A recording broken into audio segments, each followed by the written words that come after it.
క్రీస్తునందు ప్రియమైనటువంటి సహోదరి సహోదరులకు మన రక్షకుడు ప్రభు అయినటువంటి యేసుక్రీస్తు నామమున మీ అందరికీ ప్రభు పేరిట వందనాలు తెలియజేస్తూ ఉన్నాను. దేవుడు గతించిన ఆదివారం నుంచి ఒక ఆదివారం వరకు మనలందరినీ కూడా కాచి కాపాడి తన రెక్కల కింద భద్రపరిచి ఏ రీతిగా ఆయన యొక్క సన్నిధానములో చేరి ఆయనను స్తుతించుకొని ఆయనను ఆరాధించుకునే గొప్ప భాగ్యాన్ని దేవుడు మనకు అనుగ్రహించిన విధానాన్ని బట్టి మనం ఎల్లప్పుడూ దేవునికి విధేయత కలిగి ఉండాలి ప్రియులారా. అందుకనే ప్రతి ఆదివారం కూడా దేవుని యొక్క గ్రంథంలో నుంచి ఆయా అంశాల వారిగా ఆయా జీవిత చరిత్రల గురించి మనం నేర్చుకుంటూ ఉన్నాం. ఎందుకు ఒక మనిషి భూమి మీద జీవించడానికి భౌతిక సంబంధంగా ఏదవసరమై ఉంటూ ఉన్నది? మంచి ఆహారము, నీరు అనేది అవసరమై ఉంటూ ఉన్నది. అలాగనే ఆత్మ సంబంధమైనటువంటి జీవితాన్ని దేవుని యొక్క సన్నిధిలో పెంపొందించుకోవాలి. ఆయనలో మనము ఎదగాలి అంటే ప్రియులారా, దేవుని యొక్క వాక్యము కూడా మానవునికి అవసరమై ఉన్నది అని దేవుని యొక్క గ్రంథం మనకు సెలవిస్తూ ఉన్నది. అందుకనే ఈ మధ్యాహ్నకాల సమయంలో ఒక ప్రాముఖ్యమైనటువంటి వ్యక్తి గురించి మనం ఆలోచించబోతూ ఉన్నాం.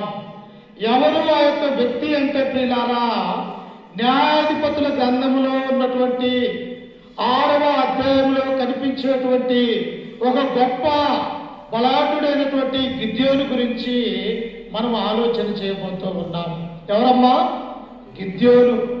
ఎవరైనా న్యాయాధిపతిగా దేవుడు పిలుస్తూ ఉన్నాడు. ఈ యొక్క గిద్యోను దేవుడి యొక్క న్యాయాధిపతిగా దేవుడు ఏర్పరచుకొనబోతూ ఉన్నాడు.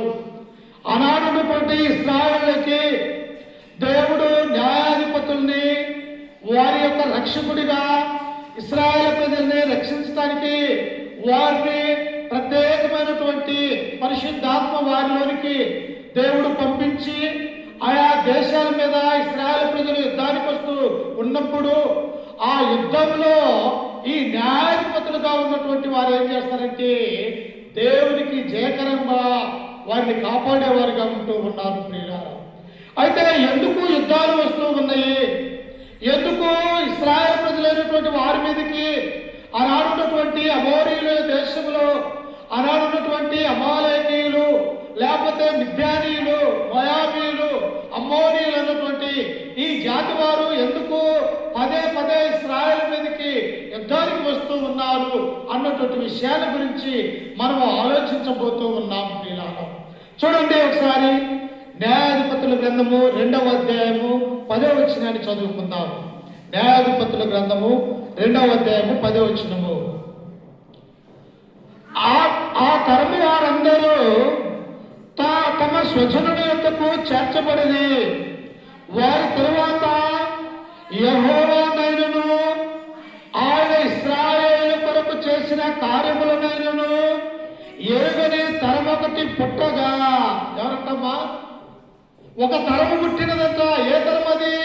న్యాయాధిపతుల కాలంలో న్యాయాధిపతులు ఎన్నుకున్నటువంటి వారిలో ఒక తరం అనేది అక్కడ ఉన్నది ప్రియులారా. ఆ తరము ఎలాంటి వారంట? యెహోవా దేవుడైనను ఆయన చేసిన ఆశ్చర్య కార్యములనైనను ఆయన చేసిన అద్భుతాలైనను లేకపోతే ఆయన దీవించినటువంటి ఆ దీవెనలైనను ఎరగనటువంటి ఒక తరము ఈ న్యాయాధిపతుల కాలంలోనే ఇశ్రాయేలు ప్రజలుగా ఉన్నటువంటి వారు ఉంటూ ఉన్నారు. చూడండి ఒకసారి, ఈనాడు మనము దేవుని యొక్క మందిరానికి మనకంటే ఉన్నటువంటి ముందున్నటువంటి పెద్దలు కానీ లేకపోతే మనకున్నటువంటి పూర్వీకులు కానీ ఈ దేవుని గురించి మనకు బోధించకపోతే మనం ఈనాడు దేవుని యొక్క సన్నిధానములో ఉండేవారు మా అమ్మ ఉండలేము ప్రియులారా. అంటే ఈ ఇశ్రాయేలు ప్రజలలో కూడా దేవుని నమ్ముకున్నటువంటి ఆ తరమంతా కూడా చనిపోయినప్పుడు ఈ యొక్క తరములో ఎలా ఉండాలంటే దేవుణ్ణి ఎరగనటువంటి తరముగా ఉన్నట్టుగా మనం చూస్తూ ఉంటాం. అందుకే చూడండి ఒకసారి మళ్ళా చదవండి, కింద వచ్చిన 11వ వచనం చూడండి. ఇశ్రాయేలీయులు యెహోవా కన్నుల ఎదుట కీడు చేసి ఐగుప్తు దేశములో నుండి వారిని రప్పించిన తమ పితరుల దేవుడైన యెహోవాను విసర్జించి బయలు దేవతలను పూజించారు. ఏం చేశారంట? దేవుడి గురించి తెలియదు. ఈ సర్వ సృష్టికర్త అయినటువంటి యెహోవా గురించి వారికి తెలియనప్పుడు ప్రియులారా వారు ఏం చేశారంట? అసలు దేవుడు ఉన్నాడా, మా యొక్క దేవుడు ఉంటే ఎవరు వాళ్ళు, ఈ యెహోవా దేవుడు కాదేమో ఈ లోకానికి అని చెప్పేసి వారు ఏం చేశారంటే బయలు దేవతలను వాళ్ళు పూజిస్తూ ఉన్నారు. అమ్మా, మనము కూడా యేసుక్రీస్తు గురించి తెలియకపోతే, దేవుడి గురించి మనము తెలియకపోతే మనము కూడా మారు మనసు పొంది ఆడి యొక్క సన్నిధానములు మనం కూర్చోగలుగుతామా? కూర్చోలేము ప్రియ. ఎందుకు? యేసుక్రీస్తు గురించి మనకు తెలియదు, మనకు చెప్పినటువంటి వారు లేరు కనుక మనం ఎవరెవరినో పూజించే వారిగా, లేకపోతే ఏవేవో దేవతలు మనం పెట్టుకుని వారిని దేవుడని మరి ఆరాధించే వారిగా మనం కూడా ఉండొచ్చునేమో. అందుకే ఇక్కడ కూడా ఇశ్రాయేలు ఏమైపోయారంటే ఆ తరము వారందరూ కూడా నశించిపోయినప్పుడు వీరందరూ కూడా ఏం చేస్తూ ఉన్నారంటే ఏందమ్మా శబ్దం ఏమంటున్నారంటే వారు బయలు దేవతల్ని పూజిస్తూ ఉన్నారు. అంటే బయలంటే విగ్రహారాధన.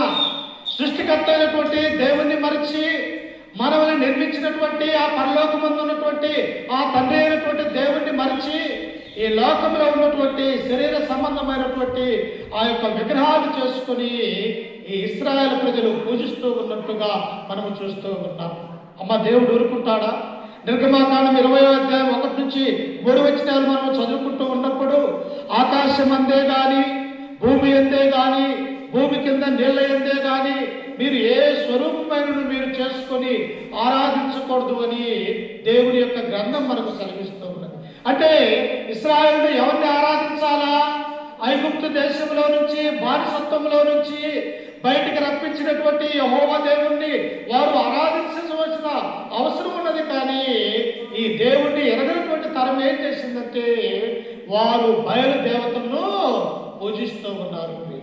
అప్పుడు దేవుడు ఏం చేశాడంటే వీరు ఇంకను మాటి మాటికి నా నుండి తప్పిపోతూ ఉన్నారు, నా యొక్క సన్నిధానంలో నుంచి వారు దూరం అయిపోయి లోకంలో పడిపోతూ ఉన్నారు, వారు నన్ను విసర్జించిపోతూ ఉన్నారు అని శత్రు సైన్యమైనటువంటి ఫిలిష్తీయులకి, అమ్మోనీయులకి, మిద్యానీయులకి వీరు ఏం చేస్తారంటే ఇదిగో వెళ్ళి మీరే వారిని మీ దాసులుగా చేసుకోనండి అని ఆ పక్కన ఉన్నటువంటి అన్య దేశాల మీదకి దేవుడు పంపిస్తూ ఉన్నాడు.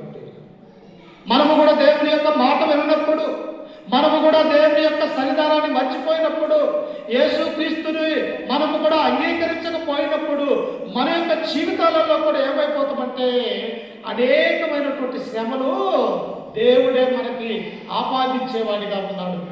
ఎందుకు? నా యొక్క బిడ్డలు తప్పిపోతూ ఉన్నారు, నా నుండి తప్పిపోతే వాళ్ళు నరకంలోనికి వెళ్ళిపోతారు కనుక వారు అలాగ వెళ్ళక నా వైపు మరలాలి అంటే వారికి ఏదో ఒక శోధన ఉండాలన్నటువంటి ఆలోచన కలిగి అనేక మంది దేవుడు ఏం చేస్తుంది, తన వైపు తిప్పుకునేవాడిగా దేవుడు ఉంటున్నాడు. అందుకనే ఈ 6వ అధ్యాయంలో మనం చదువుకుంటే చూడండి ఒకసారి ఈ ఇశ్రాయేలు ప్రజల్ని ఎవరికి అప్పగించారంట ఒకసారి చూడండి. న్యాయాధిపతుల గ్రంథం 6వ అధ్యాయం 1వ వచనం చదువుకుందాం. 6వ అధ్యాయం 1వ వచనం. ఇశ్రాయేలీయులు యెహోవా దృష్టికి దోషులైనందున యెహోవా 7 ఏళ్ళు వారిని మిద్యానీయులకు. చూశారా? మనం ఏమనుకుంటామో తెలుసా? నేను ఏ పాపం చేసినా, ఏ తప్పు చేసినా, నన్ను విన్నటువంటి నా దేవుడు, నన్ను ప్రేమించినటువంటి నా దేవుడు నన్ను ఏమీ చేయాలని మనం అనుకుంటూ ఉంటాం ప్రియులారా. కాదు, మనము తప్పు చేసినప్పుడు దేవుడు ఏం చేస్తాడంటే శిక్షించేవాడిగా ఉంటూ ఉన్నాడు.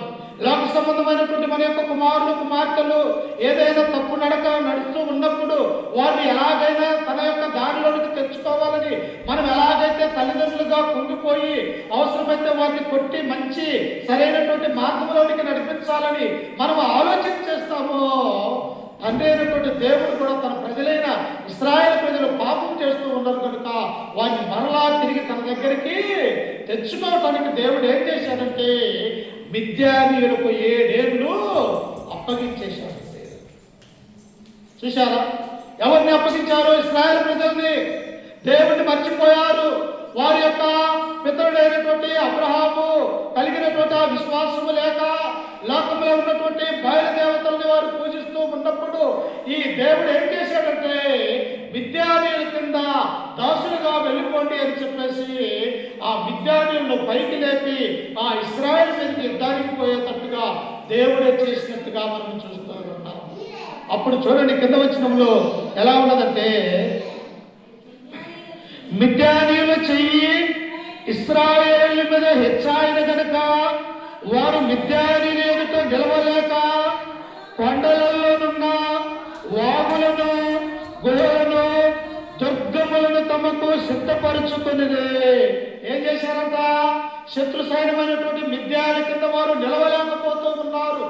వారి యొక్క బలాని కింద, వారి యొక్క శక్తి కింద ఈ ఇశ్రాయేలు ప్రజలైనటువంటి వారు నిలవలేక కొండలలో దాక్కుంటున్నారు, గుహలలో ఉంటూ ఉన్నారు.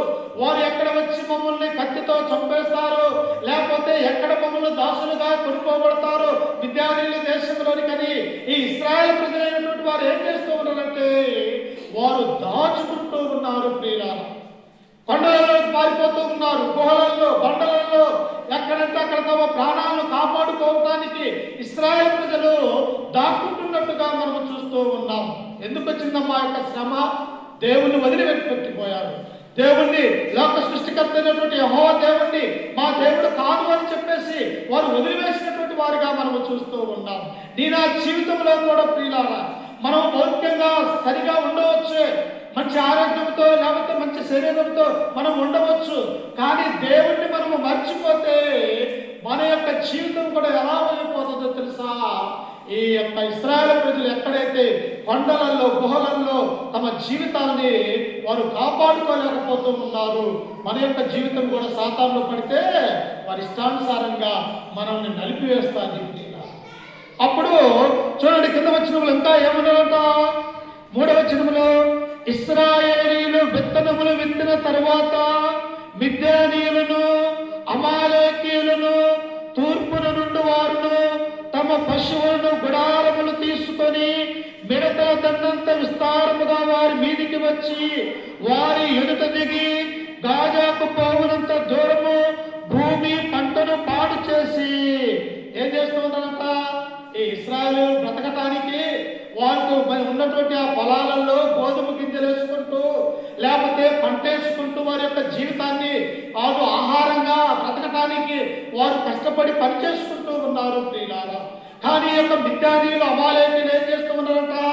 ఈ ఇశ్రాయేలు యొక్క భూములు ఏవైతే ఉన్నాయో, వారు ఏ పంట అయితే నాటి ఉన్నారో ఆ యొక్క పంటనంతా కూడా నాశనం చేయడానికి ఈ ఇద్దరు శత్రు సైన్యమైనటువంటి ఈ మిద్యానీయులు, అమాలేకీయులు ఏం చేశారంటే వారి భూముల మీద, వారి పంట మీద పడి ఆ పంటనంతా వారు దోచుకుంటూ ఉన్నారు.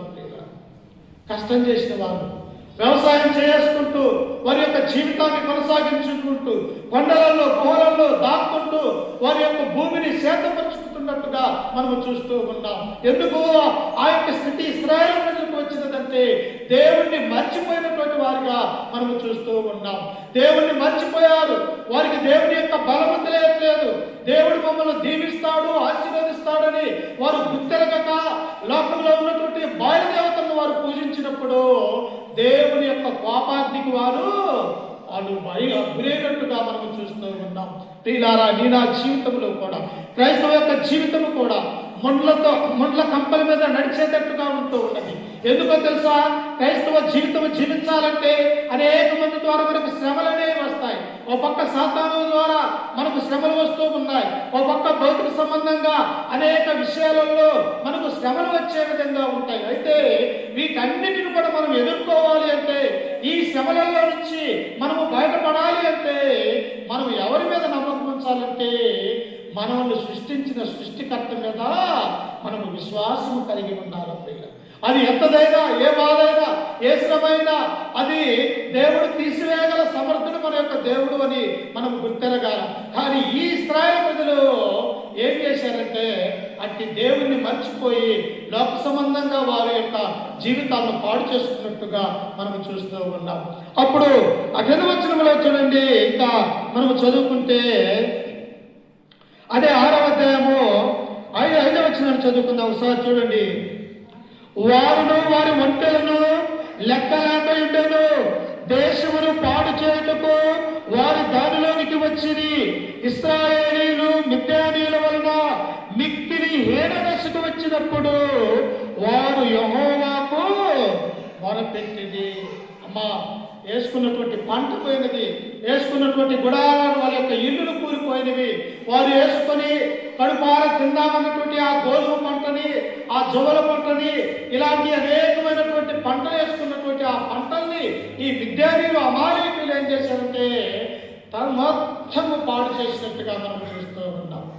ఆ నెలపాటు మనం కష్టపడి ఎన్నో నీరు కట్టి ఎంతో చేసి మన యొక్క పొలము ఏదైనా తిరిగిపోతే మనకెంత బాధగా ఉంటూ ఉన్నది.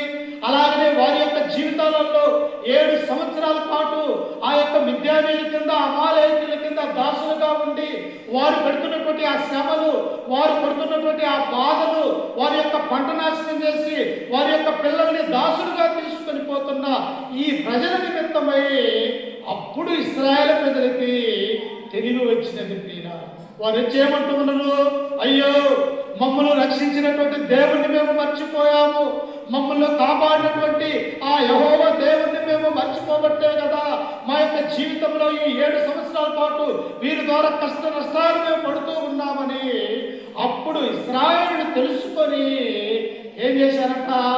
యెహోవాకు మొరపెట్టారు. చూశారా, ఎన్ని సంవత్సరాలు దేవుని పెట్టినా కూడా తిరిగి ఎవరి ఎద్దకు రావాలా? అదే దేవుని ఎద్దకు వచ్చేవారిగా ఉంటూ ఉన్నాం. నీ నా జీవితంలో కూడా ప్రియులారా, మనము మన జీవితాలలో కూడా కొన్ని సమయాలలో మనము దేవుని యొక్క సన్నిధానానికి రాలేకపోయినటువంటి వారిగా ఉంటూ ఉన్నాం. కానీ ఎప్పుడు వస్తూ ఉన్నాము? మన యొక్క కుటుంబంలో ఇబ్బంది కలిగినప్పుడు, లేకపోతే మన యొక్క శరీరంలో బాధ కలిగినప్పుడు, దేవా నా యొక్క శరీరంలో ఉన్నటువంటి యొక్క బాధను నువ్వు తీసివేస్తే నీ యొక్క మందిరానికి నేను నడుస్తాను అయ్యా, లేకపోతే నా యొక్క కుటుంబంలో ఉన్నటువంటి ఈ యొక్క అనేకమైనటువంటి శ్రమలతో అల్లాడిపోతూ ఉన్నామయ్యా, ఈ శ్రమలు మమ్మల్ని తీసివేస్తే నీ యొక్క సన్నిధానంలో మేము ఉంటామని మనం ఎలాగైతే మొక్కుబడి చేసుకుంటామో ఈ ఇశ్రాయేలు ప్రజలు కూడా ఏం చేస్తున్నారంటే, అయ్యా ఒక్కసారి మమ్మల్ని జ్ఞాపకం చేసుకో. 7 సంవత్సరాల పాటు మేము నాటిన పొలాలని అమాలేకీయులు, మిద్యానీయులు వారి స్థానానుసారంగా వారు తీసుకుని వెళుతూ ఉన్నారయ్యా. ఈ లోకంలో మాకు ఏది కూడా దిక్కులేనటువంటి వారిగా కొండ గుహలలో, అడవులలో మేము నివసిస్తూ ఉన్నామని ఇశ్రాయేలు ప్రజలు మరలా మారు మనసు కలిగి ఎవరి దగ్గరికి వచ్చారమ్మా? యెహోవా దగ్గరికి వచ్చి ఉన్నారు. ఇప్పుడు దేవుడు చేర్చుకుంటాడా? దేవుడు చేర్చుకుంటాడు. ఎందుకో తెలుసా? తన బిడ్డలు తప్పిపోతే, తన బిడ్డలు దూరం అయిపోతే వారిని అప్పుడే చేర్చడానికి దేవుడు సిద్ధపాటు కలిగి ఉన్నట్టుగా మనం చూస్తాం.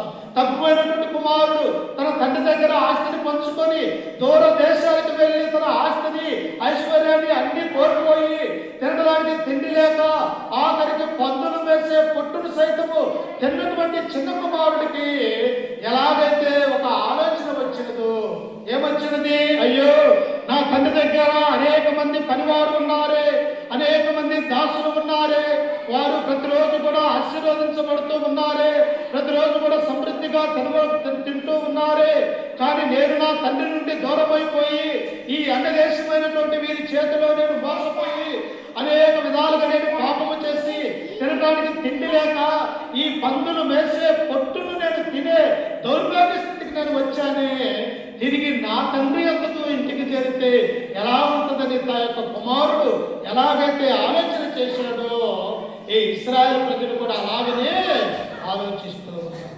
అప్పుడు ఆ కింద వచనంలో ఒకసారి చూడండి, 7వ వచనంలో చదువుకుంటే,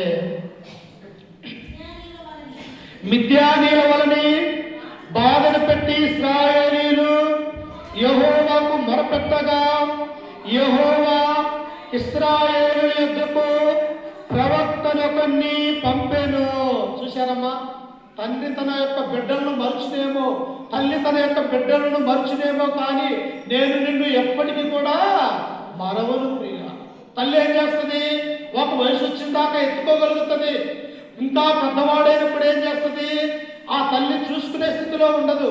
కానీ తల్లి మరిచినా కానీ దేవుడు మనల్ని మరవడు అన్నటువంటి సత్యాన్ని మనం గుర్తు చేసుకోవాలి. ఇక్కడ ఇశ్రాయేలు ప్రజలు వారు మరలా దేవుని ఎదుకు వచ్చి, అయ్యో మేము చేసినటువంటి మా పాపాలను జ్ఞాపకం చేసుకుంట ఈ బాధలను మేము అనుభవించలేకపోతూ ఉన్నామని ఆ దేవుని దగ్గరికి ఇశ్రాయేలు ప్రజలు వచ్చినప్పుడు వెంటనే దేవుడు ఏం చేశాడంటే ఒక ప్రవక్తను వారి యొద్దకి పంపించాడు. ప్రవక్తను ఎందుకు పంపిస్తారో తెలుసా?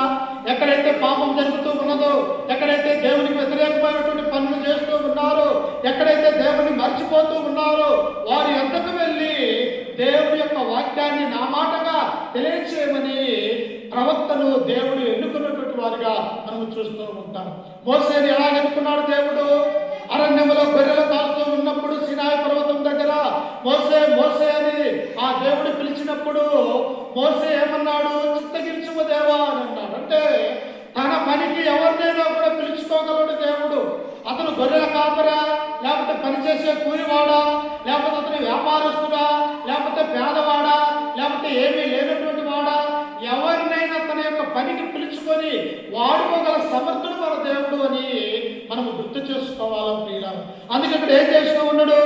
ఎప్పుడైతే ఇశ్రాయేలు దేవునికి ప్రార్థన చేశారో వారి యొక్క మరొకటువంటి ఈ దేవుడు వెంటనే వారి మధ్యకి ప్రవక్తను పంపించాడు. అప్పుడు ఆ ప్రవక్త వచ్చి ఏమంటూ ఉన్నాడో చూడండి, కింద వచనములో ఆయన అతడు వారితో ఇలాగ ప్రకటించెను, ఇశ్రాయేలీయుల దేవుడైన యెహోవా సెలవిచ్చినదేమనగా, నేను ఐగుప్తు దేశములో నుండి మిమ్మల్ని రప్పించి దాసుల గృహములో నుండి మిమ్మల్ని తోడుకొని వచ్చితిని. ఐగుప్తీయుల చేతిలో నుండి మిమ్మల్ని బాధించిన వారందరి చేతిలో నుండి మిమ్మల్ని విడిపించి మీ ఎదుట నుండి వారిని తోలివేసి వారి దేశమును మీకు ఇచ్చితిని. మీ దేవుడినైన యెహోవాను నేనే. నేను ఎలాంటి వాడిని తెలుసా? ఐగుప్తు దేశంలో బానిసత్వంలో మీరు ఉన్నారు, బానిసత్వంలో మగ్గిపోతూ ఉన్నారు, మట్టి పనులలో ఇటుక పనులలో మీ జీవితాలు కోల్పోతూ ఉన్నాయి. కానీ నేనేం చేశానో తెలుసా? మీరు నాకు మొరపెట్టగానే మిమ్మల్ని విడిపించడానికి నా కుమారుడైనటువంటి మోసేను, తన అన్న అయినటువంటి అహరోను, ఇదిగో ఆ యొక్క మిరియామును మీకు ప్రవక్తలుగా ఎంచుకోబడి మిమ్మల్ని నేను కానాను దేశానికి నడిపిస్తే మీరేం చేశారో తెలుసా? పూర్తిగా నన్ను విసర్జించి బయలుదేవతలను పూజిస్తూ ఉన్నారు. చూసారా? దేవుడు సెలవిస్తూ ఉన్నాడు. ఓ ఇశ్రాయేలు ప్రజలారా, మీ యొక్క జీవితాలు ఎందుకు పాడైపోతూ ఉన్నాయి? మీ పితరులైనటువంటి మోసే, అహరోను, ఇశ్రాయేలు గోత్రకర్తలైనటువంటి ఆ పెద్దలందరినీ కూడా 6 లక్షల మంది జనాంగాన్ని అక్కడి నుంచి నేను పాలు తేనెలు ప్రవహించేటువంటి ఈ కానాను దేశానికి నేను తీసుకుని వస్తే మీరేం చేశారంటే పూర్తిగా నన్ను వదిలివేసి లోకంలో ఉన్నటువంటి విగ్రహారాధన చేస్తూ నాకేం చేశారు? శత్రువులైనట్టుగా మనం చూస్తూ ఉన్నాం. ప్రియులారా, దేవునికి శత్రువులైతే దేవుడు మనల్ని దీవించుతాడా? దేవునికి అయిష్టంగా బ్రతికితే మనల్ని దగ్గరికి తీసుకుంటాడా? ప్రియులారా, తీసుకోడు. ప్రియులారా, ఎందుకో తెలుసా? ఆయనకు మనము లోబడి ఆయనకు విధేయత కలిగి ఆయన చిత్తానుసారంగా ఈ లోకంలో మనము జీవించినట్లయితే దేవుడు మనల్ని ఆశీర్వదించడానికి అవకాశం ఉంటూ ఉన్నది. కానీ ఆయనకు వ్యతిరేకంగా మనము జీవించితే మనం ఎంతో పతనమైపోయే వారిగా ఉంటూ ఉన్నాం ప్రియులారా. అందుకనే ఇక్కడ వెంటనే ఆ యొక్క ప్రవక్తతో దేవుడు అంటూ ఉన్నాడు, ఐగుప్తు దేశంలో నుంచి మిమ్మల్ని నేను విడిపించినటువంటి యెహోవాను నేనే. ఈ భూమిని, ఆకాశాన్ని, సమస్త మానవాళిని నిర్మించినది నేనే అని దేవుడు సెలవిస్తూ ఉన్నాడు. ఈనాడు దేవుడిని మర్చిపోతూ ఉన్నాం. సృష్టిని, ఆకాశాన్ని, భూమిని, మనల్ని, మన యొక్క కుమారులు, కుమార్తెను ఒక కుటుంబంగా దేవుడు ఏర్పరిచిన ఆ దేవుడిని మనము మర్చిపోయి పూర్తిగా లోకంలోకి వెళ్ళిపోతూ ఉన్నాం. ఇశ్రాయేలు ప్రజలు అదే చేశారు. అప్పుడు కింద వచనంలో చూడండి, ఇంకా ఏమంటూ ఉన్నాడో 11వ వచనాన్ని చదువుకుందాం. చూడండి ఒకసారి.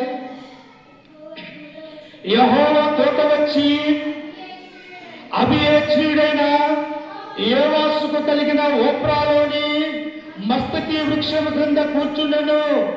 యోవాషు కుమారుడైన గిద్యోను మిద్యానీయులకు మరుగైనట్లుగా గానుగు చాటున గోధుమలను దొల్లగొట్టుచుండగా, ఈ గిద్యోను గురించే మనం నేర్చుకుంటూ ఉన్నాం.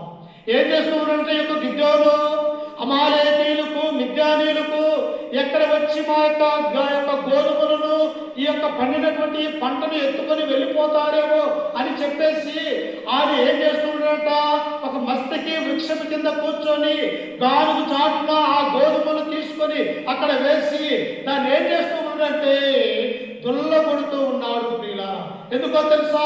తమ యొక్క కుటుంబాన్ని పోషించుకోవటానికి, తమ యొక్క తల్లిదండ్రులు, తన యొక్క భార్యను, పిల్లలని వారందరూ కూడా బ్రతకడానికి ఈ యొక్క గోధుమ గింజలు లేకపోతే ఈ లోకంలో మేము చనిపోతామేమో అని చెప్పేసి ఈ యొక్క గిద్దెను ఏం చేస్తున్నాడంటే గానుగు చాటున కూర్చొని గోధుమలని దుల్లగొడుస్తూ ఉన్నాడు.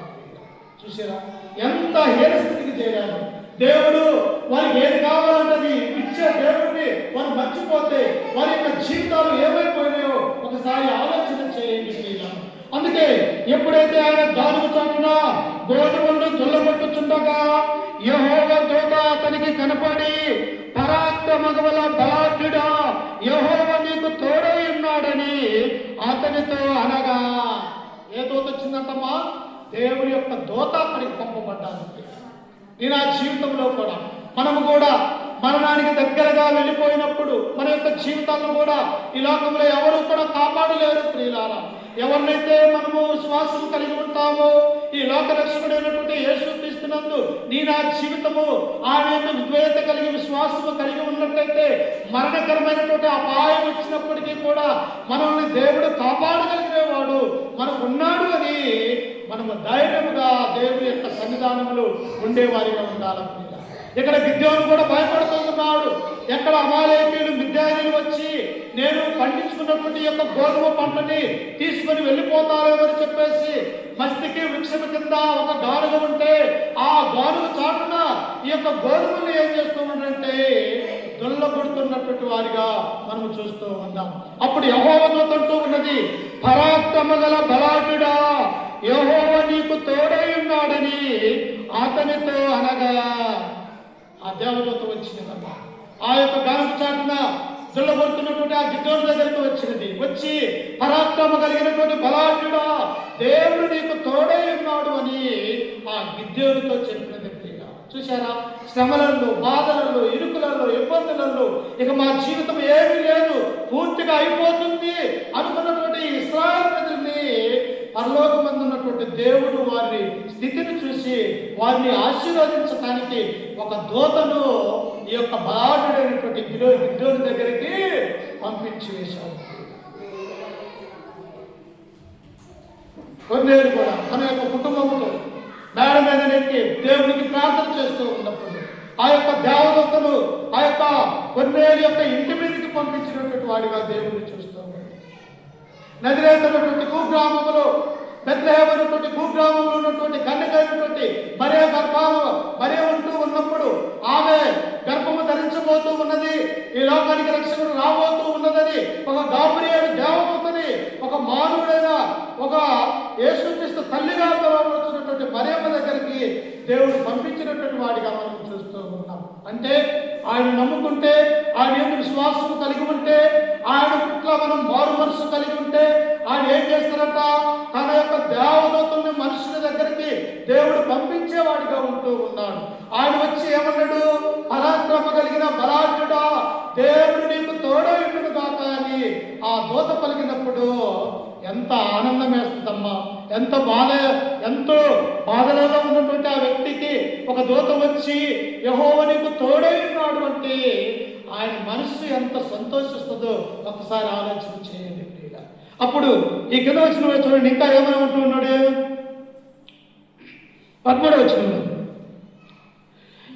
గిద్యోను చిత్తము నా ఏలినవాడా, యెహోవా మాకు తోడై ఉండును ఎడల ఇదంతయు మాకేలా సంభవించెను, యెహోవా ఐగుప్తులో నుండి మమ్మల్ని రప్పించనని చెప్పుచు మా పితరులు మాకు వివరించిన ఆయన అద్భుత కార్యములన్నీ ఏమాయను.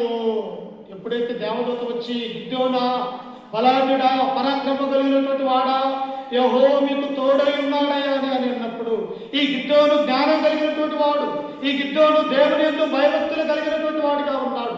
ఈ గిద్యోను అంటూ ఉన్నాడు, అయ్యా యెహోవా కనుక మాకు తోడై ఉంటే మేమెందుకు ఇన్ని శ్రమలు అనుభవించదము, మేమెందుకు ఇన్ని బాధలు పడతాము, మేమెందుకు ఆకలికి అన్నము లేక ఈ యొక్క శత్రు సైన్యమైనటువంటి అమాలేకీయులు, ఈ యొక్క మిద్యానీయులు వచ్చి మా యొక్క ఇళ్ల మీద పడి మమ్మల్ని దాసులుగా కొనుక్కోబోతున్నారే, యెహోవా కనుక మాకు తోడై ఉంటే మాకెందుకు ఇన్ని శ్రమలు అని ఆ దేవదూతతో గిద్యోను మాట్లాడుతున్నాడు.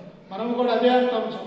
కొన్ని సమయాలలో నేను నా యొక్క జీవితంలో కూడా గతించిన 8 నెలల్లో నేను అనుకుంటూ ఉన్నాను, దేవా చిన్నప్పటి నుంచి కూడా నీ యొక్క స్వార్థ సేవలో ఉన్నాను, ఏంటి నాకు ఈ బలమైనటువంటి బాధాకరమైనటువంటి ఈ యొక్క శోధన ఏంటి అని చెప్పేసి కొన్నిసార్లు మనము కూడా ఏడ్చి కన్నీరు కార్చేవారిగా మన యొక్క జీవితంలో ఉన్నాయి. నేను ఏదైనా తప్పు చేశానా, నీకు ఆయాసకరమైనటువంటి పని నా ఆయనతో ఏమైనా ఉండదా అని ప్రతి నిత్యం కూడా దేవుడిని మనపెట్టుకునే వారిగా ఉంటాం. ఎందుకో తెలుసా, మనకు ఆయన తప్ప దిక్కు ఎవరూ లేరు.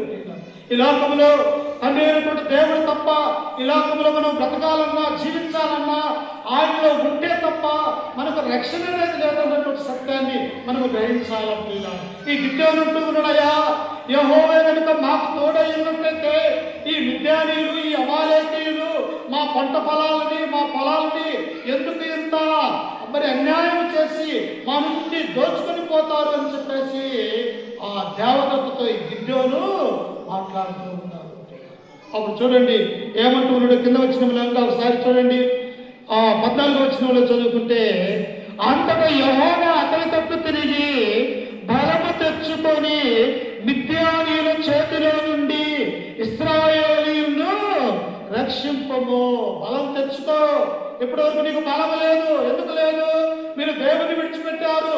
సృష్టికర్తలను మీరు పూజించక, ఆరాధించక, ఇదిగో అన్ని దేవతలైనటువంటి బయలు దేవతల్ని మీరు పూజిస్తూ ఉన్నారు. కనుక మీకేమైపోయినది?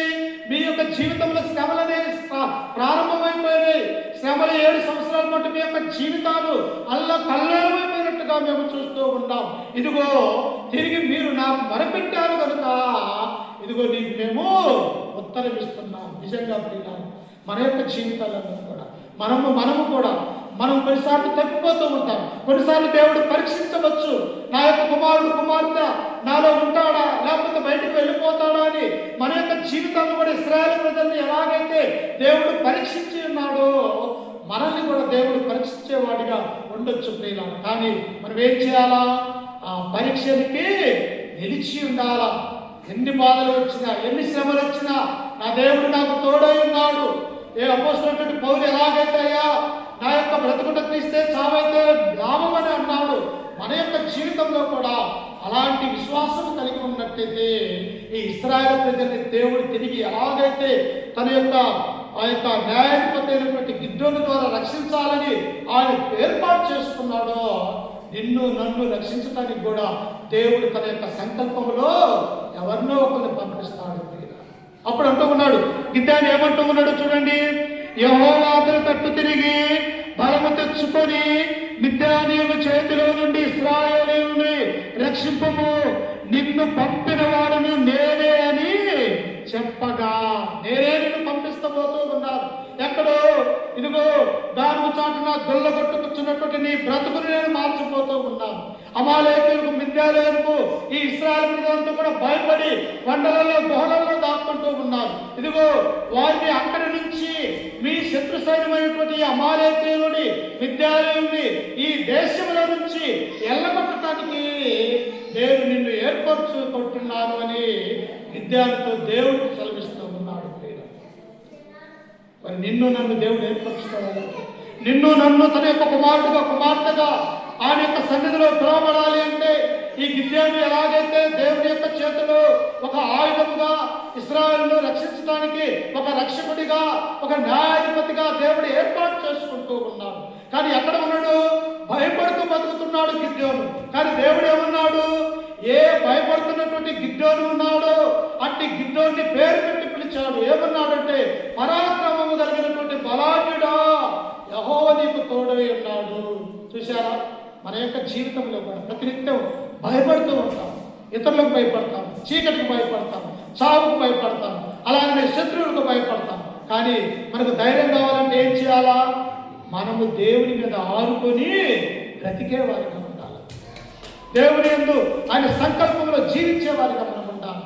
వెంటనే గిద్దెను ఏం చేస్తూ ఉన్నాడో చూడండి. కింద వచనములో ఆ 15వ వచనములో చదువమ్మా. 15వ వచనం. అందుకతడు 6:15 అతడు చిత్తము నాయైన వాడా, దేని సహాయము చేత నేను ఇశ్రాయేలీయులను రక్షింపగలను? నా కుటుంబము మనుష్య గోత్రములో ఎన్నిక లేనిదే. చూశారా? గిద్దెను అంటున్నాడు, దేవా దేని చేత నేను అమాలేకీయులను మిద్యానీయుల మీద యుద్ధానికి పోవదును? నేను దేని చేత వారిని రక్షింపగలను ఇశ్రాయేలు ప్రజల్ని? నేను ఎలాంటి వాడిని? వారికి భయపడేదని గానుగు చాటున గోధుమలను దొల్లగొట్టుకుని ఉన్నాను. నువ్వు వచ్చేమో ఆ యొక్క మిద్యానీయుల మీద అమాలేకీయులను యుద్ధము చేసి ఇశ్రాయేలును రక్షించమని నీవు నాకు తెలియజేస్తూ ఉన్నావు. నేను ఎంతటి వాడిని అని గిద్దెను తనను తాను తగ్గించుకున్నటువంటి వాడిగా ఉంటూ ఉన్నాడు. మన యొక్క జీవితంలో తగ్గింపు స్వభావం ఉండాలి. హెచ్చించుకోకూడదు ప్రియులను, గర్వపడకూడదు. మనల్ని మనం తగ్గించుకుంటూ ఉన్నప్పుడు దేవుడు మనల్ని మరి గొప్పవారిగా దేవుడు చేస్తాడు. గిద్దెను కూడా అంటున్నాడు, దేవా ఈ యొక్క ఇశ్రాయేలు ప్రజలను రక్షించడానికి, వారి మీద యుద్ధము చేయడానికి నేను ఎంతటి వాడిని? నా కుటుంబము ఏ పాటిది? నేను మనిషి గోత్రములో చిన్న గోత్రము కలిగినటువంటి కుటుంబము కదా నాది అని చెప్పేసి ఈ యొక్క గిద్దెను దేవుడితో మాట్లాడుతూ ఉన్నాడు. ఆనాడు దావీదు మహారాజు కూడా అన్నాడు, అయ్యా ఎక్కడో గొర్రెల దొడ్డిలో గొర్రెలను కాచుకున్నటువంటి నన్ను తీసుకుని వచ్చి ఈ ఇశ్రాయేలు ప్రజలైనటువంటి వారి మీద రాజుగా అభిషేకించినావయ్యా. నేను ఎంతటి వాడిని? నా కుటుంబము ఏ పాటిది? ఇదిగో గొర్రెలలో అడవులలో పాటలు పాడుకుంటూ ఆ యొక్క గొర్రెలను మేపేస్తున్నటువంటి నా జీవితాన్ని రాజమందిరంలోకి తీసుకువచ్చి రాజగృహంలో నిలబెట్టి నా తల మీద రాజ కిరీటాన్ని పెట్టి వీరి మీద ఒక నాయకుడిగా రాజుగా నన్ను అభిషేకించినావు. నా కుటుంబం ఏ పాటిది? నేను ఎంతటి వాడిని అని తనను తాను తగ్గించుకున్నటువంటి వాడిగా దావీదు మహారాజుని మనం చూస్తాం. ఈనాడు మనం చూడండి, కొంతమంది ఎంత గర్వపోతారు, ఎంత గర్వపడతారో. ఆ క్రైస్తవులటువంటి గర్వీగా తనము కానీ గర్వపడేకూడదు ప్రియులారా. మనం విధేయత కలిగి ఉండాలి. క్రైస్తవులుగా క్రీస్తు ఎలాగైతే దేవుడికి లోబడి ఈ యొక్క లోకములో ఎలాగైతే తనను తన యొక్క రక్తాన్ని వరకు కాల్చి ఉన్నాడు, తన యొక్క జీవితం అంతా కూడా దేవుడికి విధేయత కలిగి జీవించినట్టుగా మనం చూస్తూ ఉన్నాం. అప్పుడు గిద్దెను కూడా అంటున్నాడయ్యా, వారిని విడిపించడానికి, న్యాయాధిపతిగా ఉండటానికి నేను ఏ పాటి వాడిని? నా యొక్క గోత్రం ఏ పాటిది? మనిషి గోత్రములో చిన్న గోత్రమే నాది అని ఈ యొక్క గిద్దెను ఆ యొక్క చూస్తూ ఉన్నాడు. అప్పుడు చూడండి, కింద వచ్చిన మనం చదువుకుంటే అందుకు యెహోవా 16వ వచనము, అందుకు యెహోవా అయిననేమి నేను నీకు తోడైందును గనుక ఒకే మనుష్యుని హతము చేసినట్టు మిద్యానీయులు నీవు హతము చేయదు అని సెలవిచ్చెను. ఎందుకు నువ్వు భయపడుతున్నావు గిద్దెను? ఎందుకు నువ్వు బాధపడుతూ ఉన్నావు? ఎందుకు నువ్వు నిన్ను తగ్గించుకుంటూ ఉన్నావు? ఒక మనుష్యుని చంపితే ఎలాగైతే నీవు అలాంటి బలాన్ని కలిగి ఉంటావో ఆ మిద్యానీయులు మొత్తము ఒక మనిషి వల్ల నేను చేయబోతూ ఉన్నాను. నేను నీకు తోడై ఉన్నాను కనుక నీవెందుకు భయపడుతూ ఉన్నావు గిద్దెను అని ఆ గిద్దెనుతో దేవుడు మాట్లాడుతూ ఉన్నాడు. మరి నీతో నాతో మాట్లాడాలంటే ఇశ్రాయేలు ప్రజలు తమ దేవుని నుండి దూరం అయిపోయి బయలుదేవతలను పూజించినప్పుడు 7 ఏళ్ళు శ్రమలు వారికి సంభవించినట్టుగా మనం చూస్తూ ఉన్నాం. తర్వాత తిరిగి వారు దేవుని ఎందుకు మొరపెట్టగా దేవుడు ఒక ప్రవక్తను వారి మధ్యకు పంపించినట్టుగా చూస్తూ ఉన్నాం. ఆ తర్వాత ఇశ్రాయేలు ప్రజలను రక్షించడానికి ఇదిగో ఆ యొక్క అజ్రీయుడైనటువంటి ఈ యొక్క గిద్దెనుని దేవుడు తన రక్షకునిగా, ప్రవక్తగా, న్యాయాధిపతిగా ఆయన ఎన్నుకున్నటువంటి వాడిగా మనం చూస్తూ ఉన్నాం. ప్రియులారా, నిన్ను నన్ను కూడా ఎన్నుకోవాలంటే, నిన్ను నన్ను కూడా తన యొక్క కుమారుడుగా, కుమార్తెగా ఆయన పిలుచుకోవాలి అంటే ఈ గిద్దెను ఎలాగంటే దేవుని యందు భయము, భక్తి, విశ్వాసం కలిగి ఉన్నాడు. నేను ఆ జీవితంలో కూడా అలాగనే ఉండాలి. ప్రియులారా, గిద్దెను అనే మాటకు అర్థమే ఉంటుందో తెలుసా? తెగ నరుకువాడు. ఎలాంటి వాడంతా? తన పేర్కొన్నటువంటి అర్థం ఏంటో తెలుసా? తెగ నరుకువాడు. ఎవరు నరుకుతున్నాడు? ఇశ్రాయేలు ప్రజలకి శత్రువులుగా ఉన్నటువంటి మిద్యానీయుల్ని, అమాలేకీయుల్ని తరిమి కొడుతున్నటువంటి వారిగా మనం చూస్తూ ఉన్నాం. ఎందుకు ఇంత యుద్ధంలో జయం వచ్చినది? దేవుని ఆనుకొని ఉన్నారు, దేవునికి మొరపెట్టుకొని ఉన్నారు, దేవుని యొక్క భయభక్తులు కలిగి ఉన్నారు, దేవుని యొక్క ప్రేమను వారు పొందుకున్నారు, దేవుడు మాకు తోడై ఉన్నాడు అని వారు బలము పొందుకొని ఆ విద్యార్థుల మీదకి, ఆ యొక్క అమాయకుల మీద యుద్ధానికి పోయినప్పుడు ఆ యుద్ధంలో దేవుడు వారికి ఏం చేశాడంట? జయాన్ని అనుగ్రహించినాడు. మరి నీ నా జీవితంలో, మన యొక్క జీవితంలో కూడా ఒక గిద్దోని వలె మనం తగ్గించుకొని, ఇశ్రాయేలు ప్రజలు ఎలాగైతే దేవునికి దూరమైపోయి విగ్రహారాధన చేసి పాపం చేసి ఉన్నారు, అలాంటి పాపము మనము చేయక మనం నమ్ముకున్నటువంటి దేవుడు గొప్ప దేవుడు, ఆయన రక్షకుడు, లోకరక్షకుడు, ప్రభువు, సర్వోన్నతుడు, సర్వంతరామి, ఆయన అన్ని చోట్ల ఉండి మన బాధలు, మన యొక్క శ్రమలు, మన యొక్క వ్యాధులను తీసివేయగల సమర్థుడు అని మనము గుర్తెరగాలి ప్రియులారా. అందుకనే దేవుడు ఏమంటాడు తెలుసా? రాజును నమ్ముడు కంటే, మనుషులను నమ్ముడు కంటే యెహోవాను ఆశ్రయించుట మేలు. రాజును నమ్ముకున్నా మనకేమి తీవ్రలు లేవు, మనుషులను నమ్ముకున్నా మోసం చేస్తారు. కానీ ఎవరు నమ్ముకోమంటున్నాడు? దేవుడిని నమ్ముకుంటే ఆయన మీకు మేలు చేస్తాడు అన్నటువంటి ఆ మాటను మనం చూస్తూ ఉన్నాం. కనుక ప్రియులారా, గిద్దోను దేవుని యొక్క మాట విన్నాడు, ఇశ్రాయేలు ప్రజలు దేవుని మొరపెట్టుకున్నారు. ఇప్పుడు వారికి ఏమొచ్చిందంట? యుద్ధంలో జయమొచ్చి వారి యొక్క జీవితంలో దేవుని యొక్క సంతోషము, సమాధానము వారు పొందినట్టుగా మనం చూస్తూ ఉన్నాం. మనము కూడా గిద్దోని వలె దేవుని యందు భయభక్తులు కలిగి ఉన్నట్టయితే దేవుడు మనల్ని దీవించి ఆశీర్వదిస్తాడు. అందుకని చివరిగా ఒక మాట చదువుకుని ముగించుకుందాం. చూడండి, పేతురు రాసినటువంటి మొదటి పత్రిక 5వ అధ్యాయము. ఒకసారి చూడండి పిల్లలు. పేతురు రాసినటువంటి మొదటి పత్రిక 5వ అధ్యాయము 5వ వచనము చూడండి ఒకసారి. చిన్నలారా, మీరు పెద్దలకు లోబడి ఉండుడి, మీరందరూ ఎదుటివారి ఎడల దీన మనస్సును వస్త్రము ధరించుకొని మిమ్మును అలంకరించుకొనుడి. దేవుడు అంటూ ఉన్నాడు, నా బిడ్డలారా, చిన్నలారా, పెద్దలారా, మీరు ఎలా ఉండాలో తెలుసా? ఈ లోకంలో ఉన్నటువంటి వాడు సాతాను వాడు, లోకంలో ఉన్నటువంటి వాడు దుర్మార్గుడు, వాడు దేవుని యొక్క మాటను త్రోసివేసి కటిక చీకట్లో పడవేయబడినటువంటి వాడు. కనుక చిన్నలారా, మీరు ఎలా ఉండాలా? దీన మనస్సు అనే వస్త్రాన్ని ధరించుకొని ఉండాలనుకున్నాను. దీన మనస్సు కలిగి ఉన్నట్టయితే దేవుడు నిన్ను ఎంతో ఆశీర్వదిస్తాడు. అందుకే ఇంకా ఏమంటున్నాడు చూడండి ఒకసారి. దేవుడు అహంకారులు ఎదిరించి దీనులకు కృప అనుగ్రహించును. ఎవరినంత ఎదిరించేది? అలా అహంకారులైనటువంటి మిద్యానీయులను, అమాలేకీయులను దేవుడు ఎదిరించి వేశాడు. వారిని ఆ యొక్క దేశంలో నుంచి వెళ్ళగొట్టినట్టుగా మనం చూస్తూ ఉన్నాం. అందుకే దేవుడు ఇంకా ఏమంటున్నాడో తెలుసా? దేవుడు తగిన సమయమున మిమ్మును హెచ్చించినట్లు ఆయన బలిష్టమైన చేతి కింద దీన మనస్కులై ఉండుడి. చూసారా ఏమన్నారంట? తగిన సమయమందు నిన్ను దేవుడు దీవించడానికి సిద్ధముగా ఉన్నాడు. మనం సిద్ధపాటు కలిగి ఉన్నామా? ఆయన దీవించేటప్పుడు మనం వ్యతిరేకంగా ఉన్నట్టయితే, ఆయన ఆశీర్వదించేటప్పుడు మనం ఆయనకు దూరంగా ఉన్నట్టయితే ఆయన యొక్క దీవెనలు మనం పొందుకుంటామా? పొందుకోలేము ప్రియులారా. అందుకనే దేవుడు అంటున్నాడు, దేవుడు తగిన సమయమందు మిమ్మల్ని హెచ్చించుతున్నాడు. కనుక మీరు ఎలా ఉండాలా? దీన మనస్సులై ఉండాలి, అంటే విధేయత కలిగి ఉండాలి. కాబట్టి గిద్దోను అలాగనే ఉన్నాడు. తన యొక్క జీవితంలో దేవుడు న్యాయపతిగా చేశాడు.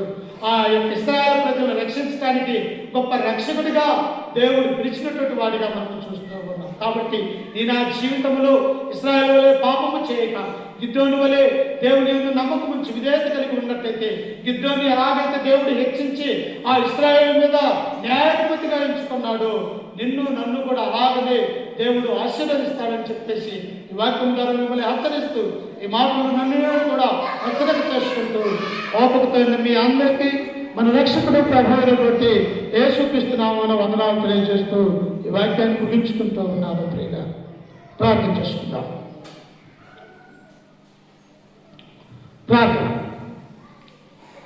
సకలాశీర్వాద కారణాభూతుడైన మా ప్రియ పరలోకపు తండ్రి, నీ ఘనమైన అత్యున్నతమైన నామానికి వందనాలు, స్తుతి స్తోత్రములు తండ్రి.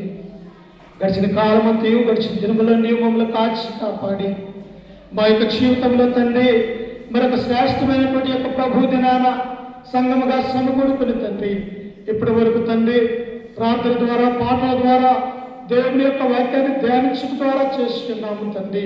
ఇదిగో తండ్రి, నీ బిడ్డలకు ప్రకటించినటువంటి యొక్క స్వార్థ తండ్రి, ఇశ్రాయేలు ప్రజలు మరలా దేవుని ఎరగగా తండ్రి పాపం చేసినప్పుడు తండ్రి వారి పాపానికి ప్రాయశ్చిత్తముగా అమాలేకీయులకి మిద్యానీయులు మీరు లేపి వారిని దాసులుగా 7 ఏళ్ళు అప్పగించినట్టుగా మేము చూస్తూ ఉన్నాం. మా జీవితంలో కూడా తండ్రి నిన్ను మర్చిపోతూ ఉన్నాము, నీ యొక్కకు రాలేకపోతూ ఉన్నాము. నామకార్థమైనటువంటి క్రైస్తవ భక్తి కలిగి ఉండి తండ్రి ఈ లోకములో సాతాను యొక్క మార్గంలో పడి అనేకమైనటువంటి శ్రమలు అనిపించే వారిగా మేము ఉంటున్నాము తండ్రి. అలాగుండక తండ్రి నిన్ను మరొక నేను భయము భక్తి విశ్వాసం కలిగి నమ్మకము కలిగి మరలా ఇశ్రాయేలు ప్రజలు ఎలాగైతే అయా నీకు మొరపెట్టినప్పుడు నీవు వారికి ఉత్తరం ఇచ్చినావో తండ్రి, మా యొక్క జీవితంలో కూడా తండ్రి తప్పిపోయిన మమ్మల్ని తిరిగి నీ వద్దకు వచ్చి నీ పాదాల చెంత మేము అడుగుతూ ఉన్నప్పుడు తండ్రి వారిని ఎలాగైతే ఆశీర్వదించి ఉన్నారో తండ్రి మమ్మల్ని కూడా అలాగనే దీవించి ఆశీర్వదించి బలపరచండి తండ్రి. ఇదిగో గిద్యోను అంటూ ఉన్నాడు తండ్రి, గిద్యోన్ని బలాత్రము గల అయా బలాఢ్యుడా గిద్యోను అని నువ్వు పిలిచినప్పుడు అయా మాకు దేవుడు తోడై ఉంటే మేమెందుకు ఇన్ని శ్రమలు అనిపించదము అని తన జీవితాన్ని మీ దగ్గర విన్నవించుకున్నటువంటి వాడిగా మేము చూస్తూ ఉన్నాం. అయా మమ్మల్ని మేము తగ్గించుకొని నీకు లోబడి నేను విధేయత కలిగి నీ వాక్య ప్రకారం ప్రవర్తించుటకు సహాయం అనుగ్రహించండి తండ్రి. గిద్యోను తన యొక్క జీవితంలో తగ్గింపు స్వభావం కలిగి నీకు లోబడి ఉన్నప్పుడు ఆయన న్యాయాధిపతిగా రక్షకుడిగా ఇశ్రాయేలు ప్రజలు రక్షించే గొప్ప ప్రవక్తగా నీవు చేసి ఉన్నట్టుగా మేము చూస్తూ ఉన్నాం. మా యొక్క జీవితంలో కూడా తండ్రి ఇదిగో తగిన సమయం ముందు దేవుడు మిమ్మల్ని దీవిస్తాడు అని నీ వాక్యం సెలవిస్తూ ఉంది. ఆ సమయం కొరకు మేము ఎదురు చూస్తూ నీ యొక్క పాదసన్నిధానంలో గడుపుటకు కృప చూపించే సహాయం చేయగలరని జరగబోయే ఆరాధన కార్యక్రమం అంతట్లో మీరే తోడుగా నీడగా ఉండి మమ్మల్ని నడిపించగలరని ఈ మనవులు మా రక్షకుడు మా ప్రభు అయిన యేసు పరిశుద్ధ నామమున ప్రార్థించి అడిగి వేడుకుంటున్నాము తండ్రి, ఆమేన్. దేవునికి స్తోత్రము. ప్రియులారా, ప్రాముఖ్యమైనటువంటి ఆరాధనలోకి వచ్చి ఉన్నాము. తొందరగానే ముగించుకుందాము, ఎందుకంటే సమయానుకూలంగా ఆయన యొక్క సన్నిధిలో మనం ఉండటం మనకు ఆశీర్వాదకరము. పరిశుద్ధ గ్రంథంలో నుంచి మత్తయి సువార్త 26వ అధ్యాయము 26వ వచనాన్ని చదువుకుంటూ ఆరాధన కార్యక్రమాన్ని ముందుకు కొనసాగించుకుందాము. ఒకసారి చూడండి, 26.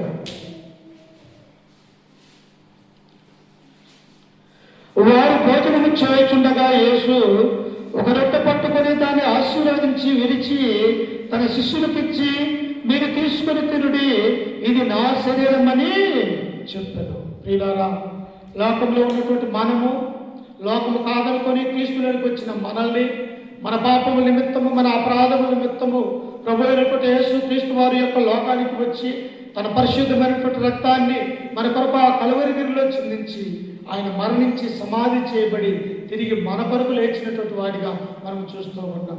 అందుకనే క్రీస్తు ఈ లోకంలో ఉన్నప్పుడు అన్నాడు, ఎవడేను నా శరీరము నా రక్తము తిని త్రాగిన వాడే నిత్య జీవము కలిగినటువంటి వాడు, అంత్య దినములందు నేను వాడిని లేపుదును. ఒకవేళ మరణించినప్పుడు, ఒకవేళ తన 2వ రాకడ సమయంలో దేవుడు మధ్యాకాశానికి దేవదూతలతో పాటు వచ్చినప్పుడు, ఒకవేళ మనం భూలోకంలో ఒకవేళ జీవించినా మరణించినా కూడా దేవుడు ఏం చేస్తాడట, తనతో పాటు వెంట పెట్టుకొని ఆ పరలోక రాజ్యానికి దేవుడు తీసుకుని పోతాడు. కనుక మనం ఏం చేయాలా, దేవుని ఆజ్ఞలు పాటించాలి, దేవుని మాటకు మనకు లోబడి అపోస్తులు ఎలాగైతే వారు బోధ ఎందును సహవాసమందును రొట్టె విరుచుట ఎందును ప్రార్థన చేయట ఎందును ఎడతెగక ఎలాగైతే ఉంటూ ఉన్నారు, మన యొక్క జీవితంలో కూడా వారి యొక్క బోధను అనుసరించి లోకములు నీతి నిజాయితీగా యథార్థముగా ఆయన యొక్క ఆరాధనలో మనం పాల్గొనాలి. కాబట్టి క్రీస్తు శరీరం మన మధ్యలో ఉన్నది. ప్రార్థన చేసుకుంటూ ఆయన యొక్క శరీరాన్ని ఆయన యొక్క రక్తాన్ని మనమందరం కూడా భుజించి తాగుదాం. ప్రార్థన చేసుకుందాం. సకలాశీర్వాదపు కారణాభితుడైన మా ప్రియ పరలోకపు తండ్రి, నీ ఘనమైన అత్యున్నతమైన నామానికి వందనాలు, స్తుతి స్తోత్రములు తండ్రి. గడిచిన కాలమంతయు గడిచిన దినములన్నీ మమ్మల్ని కాచి కాపాడి మా యొక్క జీవితంలో తండ్రి మరొక శ్రేష్టమైన ఈ ప్రభు దినాన్ని మాకు అనుగ్రహించినందుకు నీ కృతజ్ఞతలు చెల్లిస్తూ ఉన్నాం తండ్రి. ఆనాడు మేము పాపులుగా అపరాధులుగా నీకు దూరమైపోయినటువంటి వారిగా ఉంటూ ఉన్నప్పుడు మమ్మల్ని ప్రేమించి ప్రభు అయినటువంటి యేసు క్రీస్తు వారి యొక్క లోకానికి ఒక మనిషి కుమారుడిగా, దేవుని కుమారుడిగా, ఆయా పరిశుద్ధుడిగా, సర్వోన్నతుడిగా ఈ లోకానికి వచ్చినట్టుగా మేము చూస్తూ ఉన్నాం. మా పాపముల నిమిత్తమై, మా అపరాధముల నిమిత్తమై అమూల్యమైన పరిశుద్ధమైనటువంటి ఆయన యొక్క రక్తాన్ని ఆ కలువరిగిలో మా కొరకు చిందించిన వాడిగా మేము చూస్తూ ఉన్నాం. మా కొరకు మరణించి, మా కొరకు సమాధి చేయబడి, మా కొరకు తిరిగి లేచిన యేసు క్రీస్తు యొక్క మరణ సమాధి పునరుత్థానాన్ని మేమందరము కూడా జ్ఞాపకం చేసుకుంటూ ఉంటుండగా నిత్య రాజ్యాన్ని మాకు అనుగ్రహించండి తండ్రి. అయా మా యొక్క జీవితంలో తండ్రి గతించిన ఆదివారం నుంచి యొక్క ఆదివారం వరకు మా చూపు ద్వారా, మా మాట ద్వారా, మా నడక ద్వారా నీకు ఆయాసకరమైన పాపం ఏదైనా చేసి ఉన్నట్టయితే మమ్మల్ని అందరినీ కూడా దయతో క్షమించి నీ నిత్య రాజ్యములో మమ్మల్ని జ్ఞాపకం చేసుకోగలదని యేసు పరిశుద్ధ నామమున ప్రార్థించి అడిగి వేడుకుంటున్నాము తండ్రి. ఆమేన్.